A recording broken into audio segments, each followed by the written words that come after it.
सभी को राम राम नमस्कार दोस्तों। हमारी चर्चा पाश्चात्य राजनीतिक विचारकों पे चल रही थी और इसी कड़ी में आज हम जे.एस. मिल, जॉन स्टुअर्ट मिल के बारे में अध्ययन करेंगे। जॉन स्टुअर्ट मिल का जन्म कब हुआ, जॉन स्टुअर्ट मिल का जीवन काल कब से कब तक रहा, जॉन स्टुअर्ट मिल के स्वतंत्रता, समानता, लोकतंत्र, उपयोगितावाद के संबंध में क्या विचार थे, उनके बारे में अध्ययन करेंगे। तो जॉन स्टुअर्ट मिल, जिनका पूरा नाम जॉन स्टुअर्ट मिल था और इनका जीवन काल 1806 ईस्वी से 1873 ईस्वी तक रहा। जॉन स्टुअर्ट मिल को संक्षेप में जे.एस. मिल भी बोलते हैं। जॉन स्टुअर्ट मिल का जन्म लंदन में 20 मई 1806 ईस्वी को हुआ। तो लंदन इंग्लैंड में इनका जन्म 20 मई 1806 ईस्वी को हुआ। मिल उपयोगितावाद का अंतिम समर्थक और व्यक्तिवाद का अग्रणी समर्थक था। तो मिल उपयोगितावाद के का अंतिम समर्थक और व्यक्तिवाद का अग्रणी समर्थक मिल थे। स्वतंत्रता के महान विचार, मिल ने अपने स्वतंत्रता संबंधी विचार अपने निबंध एसे ऑन लिबर्टी, जो इनके स्वतंत्रता संबंधी विचार थे, इन्होंने अपने विचार एसे ऑन लिबर्टी 1859 में प्रकाशित हुई। उसमें इन्होंने एसे ऑन लिबर्टी में अपने विचार लोकतंत्र के संबंध में प्रस्तुत किए। Essay on liberty 1859।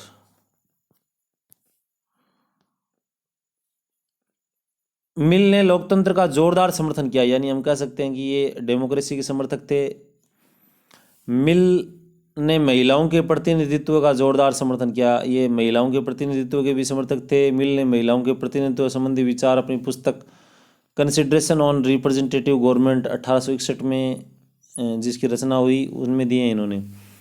तो मिल ने महिलाओं के प्रतिनिधित्व संबंधी विचार कंसिडरेशन ऑन रिप्रेजेंटेटिव गवर्नमेंट 1861 में दिए। मिल ने पहली बार कल्याणकारी राज्य का सैद्धांतिक प्रतिपादन किया।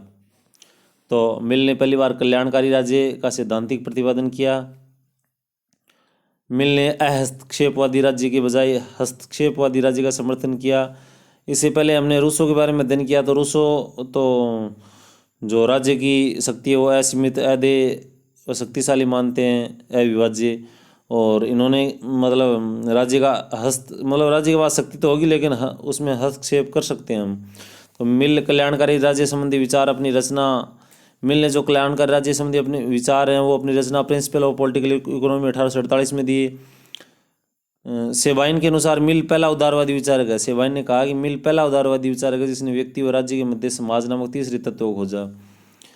देखिए, जितने भी उदारवादी विचारक हैं उन्होंने या तो व्यक्ति की बात की है या राज्य की बात की है, जबकि सेबाइन का कहना है कि मिल ने समाज की बारे में भी चर्चा की है। तो मिल पहला उदारवादी विचारक है जिसने व्यक्ति और राज्य के मध्य समाज नामक तीसरे तत्व को भी खोजा है। मिल एलेक्सी डी टॉकविले की रचना डेमोक्रेसी इन अमेरिका से अत्यधिक प्रभावित था। तो मिल एलेक्सी डी टॉकविले की जो रचना है डेमोक्रेसी इन अमेरिका, उससे प्रभावित था। तो डी टॉकविले के अनुसार अमेरिका में लोकतंत्र नहीं अपितु बहुमत का निरंकुश तंत्र है। तो डी टॉकविले का कहना था कि अमेरिका में लोकतंत्र नहीं अपितु बहुमत का निरंकुश तंत्र है, यानी जो कुछ जैसे बहुमत में जो पार्टी बहुमत में है वो एक प्रकार से निरंकुश शासन करती है, उस पर किसी का अंकुश नहीं है, वो सर्वशक्तिशाली बन जाती है। तो डी टॉकविले ने ये एक प्रकार से आलोचना की है। ऑगस्ट काम्टे के विचारों में भी अत्यधिक प्रभावित था। ऑगस्ट काम्टे से भी मिल प्रभावित थे। ऑगस्ट काम्टे ने समाज के विकास के निम्नलिखित चरणों का उल्लेख किया है: धार्मिक, तात्विक और वैज्ञानिक। ऑगस्ट काम्टे ने समाज के विकास के जो चरण हैं वो बताए हैं: धार्मिक, तात्विक और वैज्ञानिक। मिल के स्वतंत्रता संबंधी क्या विचार थे, स्वतंत्रता के बारे में मिल का क्या कहना था, उसके बारे में हम देखेंगे। तो मिल की रचना ऑन लिबर्टी को जॉन मिल्टन 1608 से 1674 के निबंध एरोपेगेटिका ए स्पीच और mister John Milton for the liberty of science printing to the parliament of England 1644 के स्थान पर महत्वपूर्ण मानी गई। मिल की रचना है ऑन लिबर्टी, ये भी याद रखना आपको। वोल्टेयर 1694 से 1678 विषमता के समर्थक विचारक हैं। जो वोल्टेयर थे 1694 से लेकर 1678 1694 से 1678 ये शायद 1594 1678 होगा। भी स्वतंत्रता के समर्थक विचारक हैं। मिल की स्वतंत्रता का मूलभूत आशय विचार, अभिव्यक्ति व भाषण की स्वतंत्रता है। देखिए, मिल ने स्वतंत्रता की बात की है, लेकिन स्वतंत्रता के साथ साथ उन्होंने अभिव्यक्ति यानी बोलने की और भाषण की और पूर्ण स्वतंत्रता की बात की है। अपने विचार रखने की, बोलने की और भाषण की स्वतंत्रता की विचार किए। तो मिल ने वाक एवं अभिव्यक्ति, अपने विचार प्रस्तुत करने और बोलने की निरपेक्ष स्वतंत्रता बल दिया है। यानी उस पर ऐसे नहीं कि वो एकदम से उस पर अंकुश नहीं होगा, थोड़ा बहुत उस पर अंकुश भी होगा। तो मिल ने जो वाक व अभिव्यक्ति की स्वतंत्रता का प्रबल दिया है। मिल का जो प्रसिद्ध कथन है, प्रत्येक प्रकार का प्रतिबंध बुरा है। मिल ने क्या कहा? प्रत्येक प्रकार का प्रतिबंध बुरा है। चाहे प्रतिबंध बोला कोई भी हो, लेकिन प्रतिबंध बुरा है, चाहे कैसा भी प्रतिबंध हो। तो मिल ने बताया कि प्रतिबंधों का अभाव ही स्वतंत्रता है। यानी इन्होंने व्यक्ति को पूर्ण स्वतंत्र माना है, पूर्ण रूप से स्वतंत्र। मिल की स्वतंत्रता की संकल्पना नकारात्मक स्वतंत्रता की संकल्पना है। यानी मैंने जैसे पहले बता दिया था कि इन्होंने कुछ प्रतिबंध, तो ऐसी बात नहीं है। मिल की जो स्वतंत्रता की जो संकल्पना है, वो एकदम से बोला, एकदम से व्यक्ति को किसी प्रकार का प्रतिबंध नहीं होना चाहिए, और कोई प्रकार का प्रतिबंध नहीं होगा तो इसका मतलब वो स्वतंत्र है। तो एक प्रकार से क्या हो गई? निरपेक्ष स्वतंत्रता हो गई, जिसपे किसी प्रकार का अंकुश न हो। इन्होंने कहा कि व्यक्ति अपने शरीर व मन का स्वामी है, तो फिर दूसरे का उस पर शासन क्यों?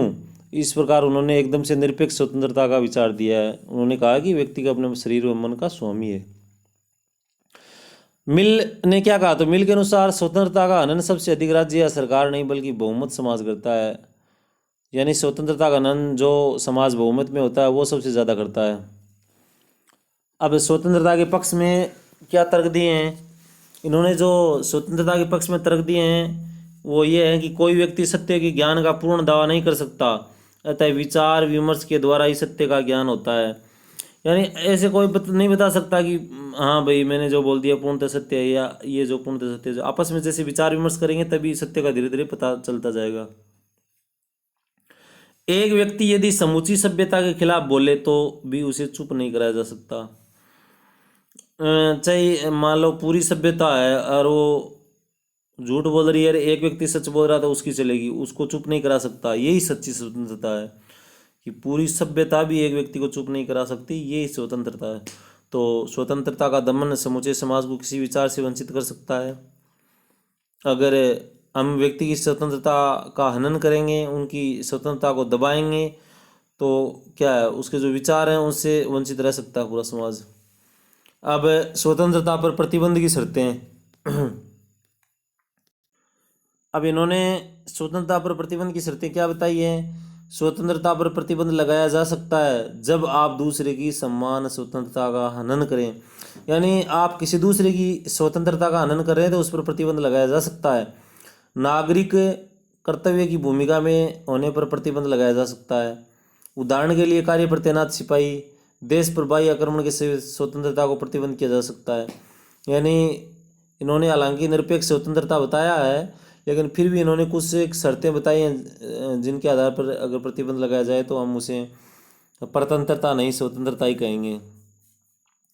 स्वतंत्रता का महत्व क्या बताया? तो स्वतंत्रता व्यक्ति के व्यक्तित्व के विकास के लिए स्वतंत्रता आवश्यक है। यानी व्यक्ति के विकास के लिए स्वतंत्रता आवश्यक है, सबको पता है।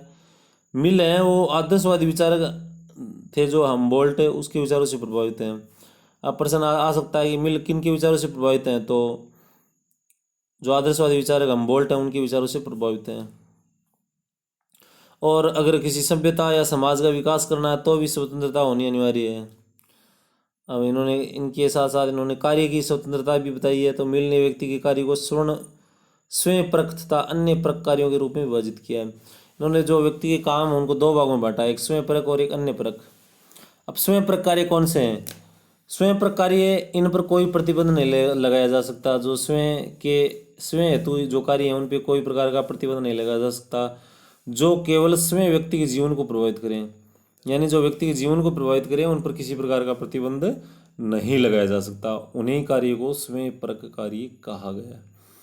एक दूसरे जो अन्य परख कार्य हैं तो इन पर प्रतिबंध लगाया जा सकता है जो समाज में अन्य व्यक्तियों को प्रभावित करें। यानी हमारे को खुद को प्रभावित करता है तो उस पर कोई प्रकार का प्रतिबंध नहीं लगा सकता, लेकिन जो हम काम कर रहे हैं उससे दूसरा व्यक्ति प्रभावित हो रहा है तो उस पर प्रतिबंध लगाया जाना चाहिए, वो अन्य परख कार्य कहलाते हैं। अब इनका जो सकारात्मक स्वतंत्रता का विचार है वो क्या है? मिल के अनुसार अपनी इच्छा पूर्ण कार्य करना स्वतंत्रता है, यानी अपनी इच्छा से कार्य करना स्वतंत्रता है। परंतु कई बार अन्य लोग इस इच्छा को हमसे ज़्यादा जानते हैं। तो कई बार ऐसा होता है जब कुछ अन्य लोग हैं जो इच्छा को हमसे ज़्यादा भी जानते हैं।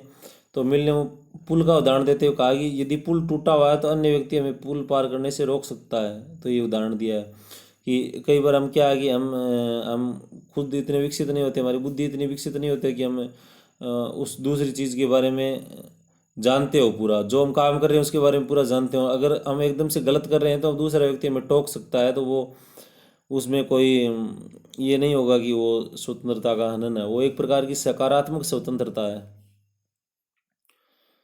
लेकिन हम देखेंगे मोटे तौर पे जो मिल की स्वतंत्रता वो नकारात्मक स्वतंत्रता की ओर झुकाव उनका ज़्यादा है। तो मिल के स्वतंत्रता के विचार की जो आलोचना है वो भी की गई है। तो बारकर ने आलोचना क्या की है? बारकर ने कहा कि मिल की स्वतंत्रता खोखली और उसका व्यक्तिवाद अमूर्त है। यानी बारकर ने जो मिल की स्वतंत्रता बताई है वो खोखली बताई है, क्योंकि उस पर क्या है कि कोई प्रकार का प्रतिबंध नहीं लगाया, बहुत ही कम प्रतिबंध लगाया, तो उन्होंने खोखली बताया है, बारकर ने बताया है। अब उन्होंने क्या कहा कि खोखली क्यों है? क्योंकि वह स्वतंत्रता प्राप्त करने हेतु उपायों को नहीं बताता है और अधिकारों की कोई व्यवस्था नहीं करता। यानी स्वतंत्रता देता है लेकिन आदमी के अधिकार क्या है इनकी कोई व्यवस्था नहीं करता और उस पर किसी प्रकार का अंकुश नहीं लगाता है। इसी प्रकार बोसांख्य कहते हैं कि मिल का व्यक्तिवाद अनालोचित व्यक्तिवाद है, जो अनालोचित समूहवाद की ओर झुकाव की प्रकृति रखता है। देखो बोसांख्य ने क्या कहा है कि मिल का व्यक्तिवाद अनालोचित व्यक्तिवाद है, जो अनालोचित समूहवाद की ओर झुकाव की प्रकृति रखता है। अब इनके डेमोक्रेसी के संबंध में, लोकतंत्र के संबंध में क्या विचार थे वो देखते हैं।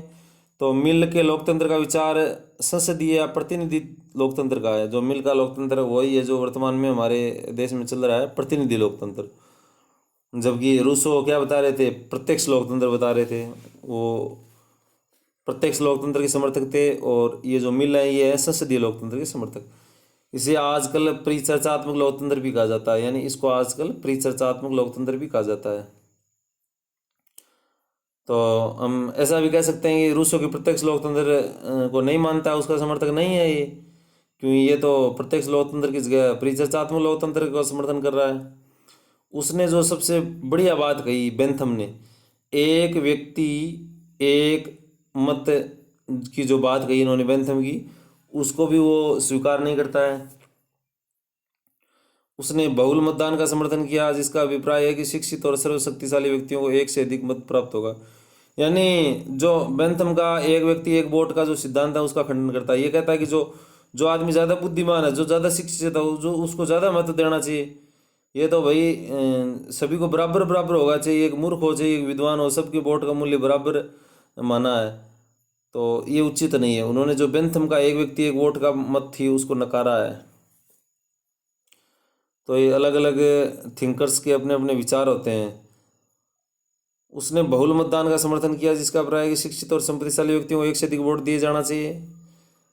इसलिए मैकफर्सन ने मिलकर लोकतंत्र की उदारवादी लोकतंत्र के विकासात्मक मॉडल में रखा है। इनका जो लोकतंत्र का उदारवादी मॉडल है, तो मैकफर्सन ने इनको विकासवादी मॉडल के रूप में माना, विकासात्मक मॉडल के रूप में माना है। अब वेपर क्या कहता है? वेपर कहता है कि उसने मतदान को एक कर्तव्य कहा। उसने किन्ने जे एस मिल ने मतदान को एक कर्तव्य कहा है। तो वेपर ने रूसो के बारे में क्या कहा? रूसो तर्क का उत्साही धर्मदूत है, ये बात भी कहीं याद रखना है। व्यक्ति को मतदान करते समय न्यायाधीश की भांति कार्य करना चाहिए। यानी इन्होंने कहा है कि व्यक्ति अगर वोट दे रहा है तो उसमें किसी प्रकार का भेदभाव हो, जाति पाति ये वो नहीं होना चाहिए, पार्टीबाजी उसमें। जैसे जिस प्रकार न्यायाधीश एक निष्पक्ष रूप से किसी वाद का फैसला करता है, उसी प्रकार भी व्यक्ति जब वोट दे रहा है तो उसको निष्पक्ष भाव से जो उसको अच्छा लगे उसको वोट देना चाहिए, उसको देना चाहिए, समर्थन करना चाहिए। ऐसे व्यक्ति को मत देना चाहिए जो समूची सभ्यता के लिए लाभदायी हो, यानी अधिकतम व्यक्तियों का कल्याण कर सके, ऐसे व्यक्ति को ही मत देना चाहिए। अब इनके जो अनिच्छुक लोकतंत्रवादी विचार हैं उनके बारे में देखते हैं। तो वेपर ने मिल को अनिच्छुक लोकतंत्रवादी कहा। जो वेपर ने मिल को क्या कहा? अनिच्छुक लोकतंत्र, यानी लोकतंत्र के समर्थक तो हैं, लेकिन ऐसा लग रहा है कि वो अनिच्छुक हैं, मतलब इच्छा नहीं रखते हैं उनकी, इसलिए उन्होंने प्रतिनिधित्वात्मक परिचर्चात्मक लोकतंत्र की संकल्पना दी है। अब जो अनिच्छुक लोकतंत्रवादी है, इसके कारण क्या है? वह सभी व्यक्ति को समान मत देने का समर्थन नहीं करता। तो अनिच्छुक भाई लोकतंत्र में तो सभी व्यक्तियों को सम्मान मत देने का अधिकार है, चाहे कोई कितने छोटा से छोटा बुद्धि में या शरीर में छोटे छोटा हो, चाहिए वो कितना ही बड़ा विद्वान, या हम कह सकते हैं कि राष्ट्रपति हो, तो उसके भी वोट का, एक सामान्य नागरिक को एक राष्ट्रपति वोट का एक ही मूल्य बराबर बराबर होगा। तो ये कहा बेंथम ने, एक वोट एक व्यक्ति एक वोट। तो उसका इन्होंने खंडन किया है, आलोचना की है। उसने स्पष्ट कहा कि लोकतांत्रिक शासन प्रणाली दुनिया के सभी समाजों के लिए उपयुक्त नहीं है, यानी ये जो लोकतांत्रिक शासन प्रणाली है दुनिया के सभी समाजों के लिए उपयोगी नहीं है। तो देश काल के अनुसार ही ये सही है, हर जगह ये फिट नहीं बैठता। अब जो लॉर्ड लोथिया है, उन्होंने क्या कहा? लॉर्ड लोथिया ने मिल के विचार को इस रूप में व्यक्त किया है कि लोकतंत्र उपहार नहीं है जिसे दिया जा सके, बल्कि लोकतंत्र एक आदत है जिसका निर्माण किया जाता है। लोकतंत्र ऐसे कुलीन लोगों का निर्माण करता है जो जीवन में लेने की बजाय जीवन को ज़्यादा देते हैं। देखिए, लोकतंत्र को इन्होंने बहुत ही पाक पवित्र बताया है कि कुछ एक ऐसे लोग हो गए लोकतंत्र को चलाएंगे और वो किसी की अधिकारों का हनन नहीं करेंगे, वो कुछ न कुछ उनको देंगे, वो जनता के कल्याण करेंगे। तो ऐसा लोकतंत्र होना चाहिए। अतः मिल ने यह पहली बार प्रतिपादित किया कि एक लोकतांत्रिक शासन प्रणाली के लिए एक लोकतांत्रिक समाज अनिवार्य है, यानी एक अच्छी लोकतांत्रिक शासन प्रणाली के लिए एक अच्छा समाज आवश्यक है। तो उन्होंने सच्चा लोकतंत्र कैसा होता है, झूठा लोकतंत्र कैसा होता है, उसके बारे में भी बात की है। तो मिल ने एक व्यक्ति एक मत और बहुमत के शासन की संकल्पना को झूठा लोकतंत्र कहा। जो बेंथम का जो एक व्यक्ति एक मत था, उसको झूठा लोकतंत्र कहा इन्होंने। उन्होंने सच्चा लोकतंत्र किसको बताया? तो लोकतंत्र में बुद्धिमान और गुणी व्यक्तियों का सम्मान किया जाना चाहिए, इसलिए उसने लॉर्ड सभा को बनाए रखने का समर्थन किया। इन्होंने लॉर्ड सभा को हम इस रूप में दे सकते हैं जैसे भारत में राज्यसभा है। इसीलिए आपको पता होगा कि राज्यसभा में जो 12 सदस्यों का मनोनयन किया जाता है, जो अपने किसी क्षेत्र में एक्सपर्ट होते हैं, तो इसी को आधार मानकर। तो इंग्लैंड की जो शीर्षस्थ संस्था है वो लॉर्ड सभा है, जिस प्रकार अपने भारत में राज्यसभा है। तो उसका समर्थन किया कि इनका मानना है कि उसमें बुद्धिमान और गुणी व्यक्ति होते हैं। तो वो खुले मतदान का भी समर्थक था। उनका मानना था कि अगर मतदान बंद मतदान होगा तो उनमें भ्रष्टाचारी व गड़बड़ होगी, तो उन्होंने खुले मतदान का समर्थन किया है। अब इन्होंने और क्या क्या कहा है? जो बहुल मतदान का समर्थन करते हुए पढ़े लिखे शक्तिशाली व्यक्तियों को 5 मत देने का समर्थन किया। इन्होंने कहा कि जो व्यक्ति ज़्यादा पढ़ा लिखा हुआ और ज़्यादा जो संपत्तिशाली व्यक्ति है उसको 5 वोट देने देना चाहिए, और जो एक सामान्य नागरिक है उसको 1 वोट देने देना चाहिए। मिल महिलाओं के मताधिकार का सबसे बड़ा समर्थक था। वो महिलाओं का समर्थक था, हमने चैप्टर के शुरुआत में बात की। यानी महिलाओं को वो स्वतंत्रता देने के पक्ष में थे। उन्होंने महिलाओं को भी प्रतिनिधित्व के अधिकार का समर्थन किया। उसके अनुसार विचार अपने द सब्जेक्शन ऑफ वुमेन में दिया। इनकी जो बुक थी मिल की, उन्होंने जो विचार दिया वो कब दिया, किस में दिया? द सब्जेक्शन ऑफ वुमेन 1869 में दिया। वह सांसदों के वेतन का समर्थक नहीं था। उनके अनुसार सांसदों को वेतन भी नहीं दिया जाना चाहिए। अनुपातिक प्रतिनिधित्व के सिद्धांत का जन्मदाता हेयर को माना जाता है। तो ये काफ़ी महत्वपूर्ण प्रश्न है। अनुपातिक प्रतिनिधित्व के सिद्धांत का जन्मदाता किसको माना जाता है? हेयर को।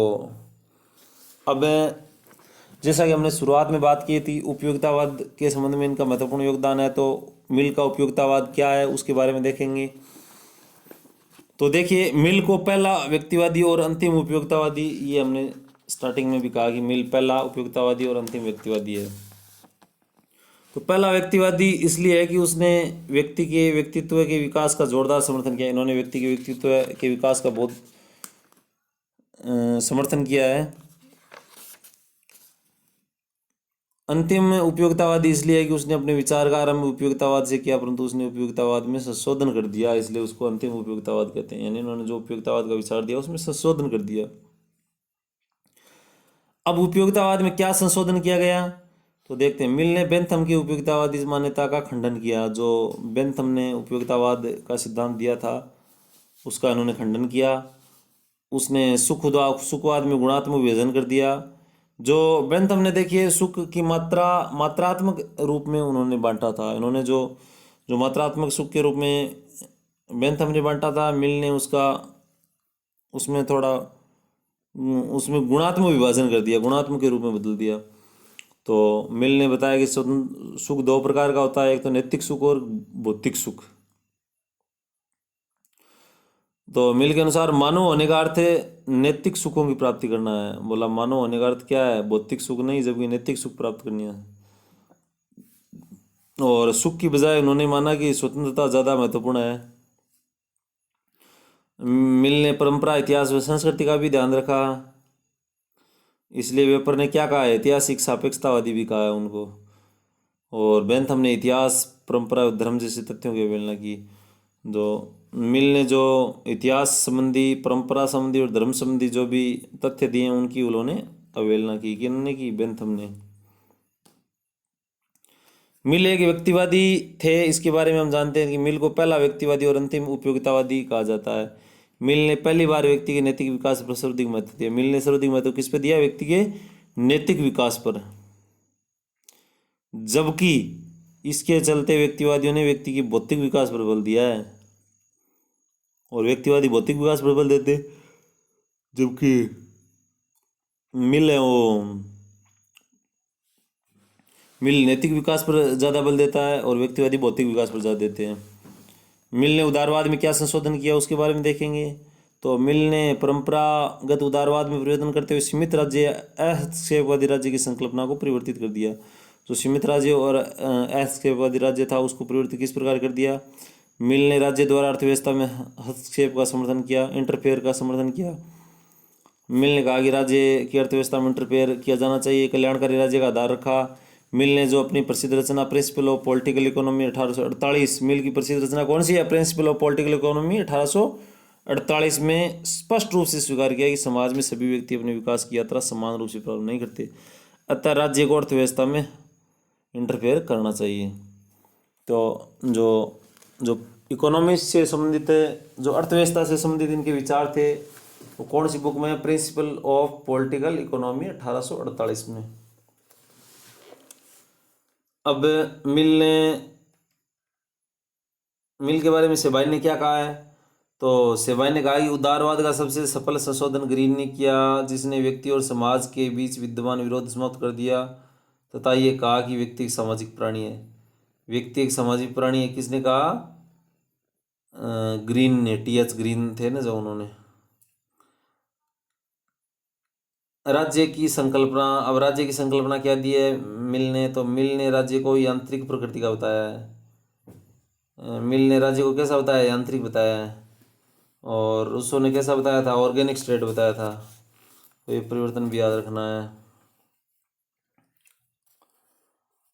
कल्याणकारी राज्य का सैद्धांतिक रूप में पहली बार स्पष्ट प्रतिपादन किया, किन्होंने किया, मिल ने किया। मिल ने नकारात्मक उदारवाद का संशोधन करते हुए उसे सकारात्मक उदारवाद में कन्वर्ट किया। मिल ने पहली बार राज्य की अर्थव्यवस्था में इंटरफेयर को स्वीकार किया। मिल ने कहा कि राज्य में अर्थव्यवस्था का इंटरफेयर होना चाहिए, अतः मिल ने हस्तक्षेपवादी राज्य का प्रतिबंध किया। मिल ने प्रगतिशील कर रोपण का समर्थन किया। समाज में विषमता का मूल कारण मिल ने सामंती व्यवस्था को बताया। सफलता का मूल कारण क्या बताया, सामंती व्यवस्था को बताया। जो समाज में जो चल रही विषमता है उसका कारण है कि जो परंपरागत रूप से सामंती व्यवस्था चल रही है उस कारण से है। सभ्यता के विकास में सभी अपनी यात्रा समान रूप में प्रारंभ नहीं करते। मिल का ऐसा विचार उनकी पुस्तक है प्रिंसिपल ऑफ पॉलिटिकल इकोनॉमी 1848 में। ऐसा आ जाता है कि पूछ लिया जाता है कि मिल ने किस बुक में ऐसा कहा कि सभी अपनी यात्रा समान रूप से प्रारंभ नहीं करते, तो ये कहा प्रिंसिपल ऑफ पॉलिटिकल इकोनॉमी 1848 में। मिल के विचार में से इंग्लैंड के फेबियन समाजवादी प्रभावित थे। जो मिल के विचार थे उससे इंग्लैंड के जो फेबियन समाजवादी थे वो प्रभावित थे। मिल का झुकाव समूहवाद की ओर भी है। मिल ने a system of logic ratiocinative and inductive 1843 में नामक रचना लिखी। मिल ने यूटिलिटेरियनिज्म 1863 नामक रचना लिखी। तो ये मिल की जो तमाम जो बुक्स हैं उनको याद रखना अपने को।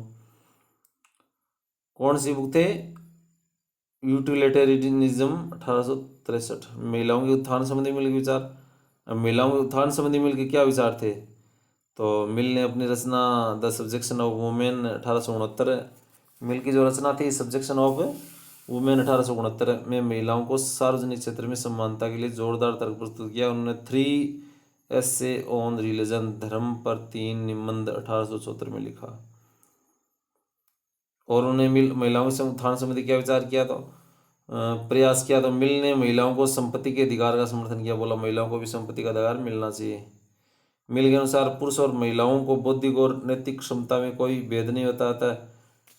सार्वजनिक जीवन में दोनों की सहभागिता समान, यानी जो देखिए जो जिस चीज़ की संकल्पना आज से 300-400 साल पहले की थी वो आज भी विद्यमान है।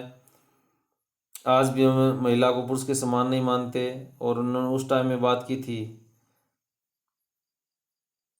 अतः सार्वजनिक जीवन में दोनों की सहभागिता समान रूप में होनी चाहिए, दोनों की सहभागिता बराबर होनी चाहिए, उन्हें समान रूप से मताधिकार प्राप्त होने चाहिए। मिल ने इस बिंदु की ओर ध्यान भी किया कि हम मानवीय सभ्य समानता का तो समर्थन करते हैं लेकिन लैंगिक समानता का नहीं, यानी मानवीय समानता के साथ साथ लैंगिक समानता यानी लड़के और लड़के में भेद नहीं करना चाहिए। इन्होंने कहा कि उसका भी समर्थन किया है। मिल ने सार्वजनिक कार्यों के लिए दिए जा रहे पुरुष और महिलाओं के वेतन में असमानता का विरोध किया। जो जितने भी सार्वजनिक कार्य होते हैं उनमें जो महिला और पुरुष के जो वेतनमान में जो असमानता है उसके बारे में भी बताया है। तो आज हमने जॉन स्टुअर्ट मिल के बारे में अध्ययन किया। जॉन स्टुअर्ट मिल की महत्वपूर्ण बुक्स के बारे में पढ़ा। जॉन स्टुअर्ट मिल का जीवन काल कब से कब रहा, उसके स्वतंत्रता, लोकतंत्र, समानता, लोकतंत्रवादी और उपयोगितावाद के बारे में विचार प्रस्तुत किए। हमारी ये जो विशेष करके पॉलिटिकल साइंस से संबंधित जो भी एस्पेक्ट हैं उनको पूरा करने की कोशिश रहेगी। तो आप जुड़े रहे चैनल के साथ। धन्यवाद।